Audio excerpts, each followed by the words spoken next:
kabarnya hari ini? Semoga kita selalu diberi kesehatan dan dilindungi oleh Allah SWT. Pada kesempatan kali ini, materi kita yaitu hasad, dendam, ghibah, fitnah, dan namimah. Adapun kompetensi dasarnya, memahami pengertian, contoh, dan dampak negatifnya sifat hasad, dendam, ghibah, fitnah, dan namimah. Mensimulasikan dampak negatif dari akhlak tercela, hasad, dendam, ghibah, dan namimah.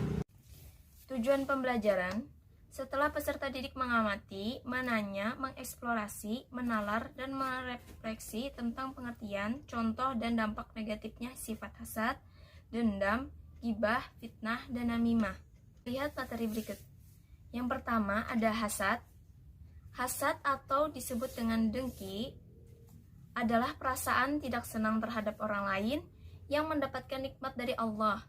Orang yang memiliki sifat hasad selalu iri hati jika melihat orang lain hidup senang. Hasad atau dengki adalah sifat iblis dan setan. Makhluk Allah yang pertama kali memiliki sifat hasad atau dengki adalah iblis.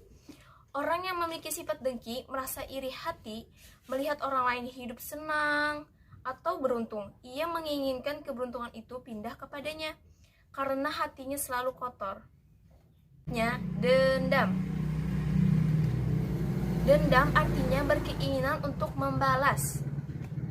Allah SWT sangat membenci orang yang pendendam karena sifat pendendam sangat membahayakan dan merugikan orang lain. Sabda Rasulullah SAW yang artinya, orang paling dibenci oleh Allah adalah orang yang paling pendendam. Hadis riwayat Bukhari Muslim. Selanjutnya, ghibah.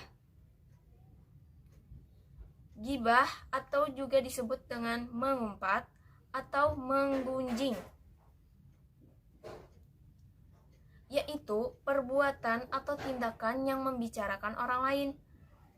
Lalu, hal yang menyebabkan timbulnya ghibah adalah yang pertama, ingin menghilangkan perasaan marah. Jika telah melampiaskan marahnya, ia merasa puas. Yang kedua, kemegahan diri. Seseorang yang ingin dikatakan hebat dan mewah atau megah, menganggap orang lain lemah, rendah, dan hina. Selanjutnya, fitnah. Fitnah artinya perkataan yang bermaksud menjelekkan orang seperti menodai nama baik, merugikan kehormatan orang lain. Firman Allah Quran Surah Al-Baqarah ayat 217 yang artinya, sedangkan fitnah lebih kejam daripada pembunuhan. Orang yang suka memfitnah biasanya orang yang pengecut dan tidak senang melihat orang lain hidup senang atau bahagia. Ia berupaya agar orang lain jatuh ke dalam kebinasaan. Selanjutnya, namimah. Namimah atau juga disebut dengan menggunjing, memutarbalikkan fakta atau adu domba. Namimah adalah wujud dari lemahnya keimanan seseorang dan diharamkan dalam agama.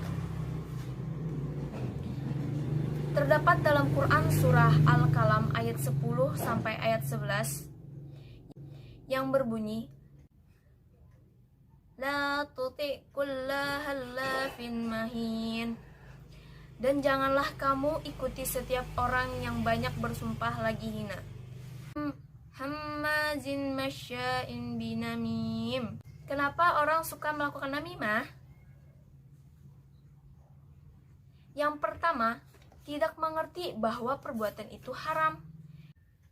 Yang kedua, adanya sifat dengki pada diri seseorang yang menyebabkan ketidaksenangan kepada orang lain yang mendapatkan kebahagiaan maupun kesuksesan.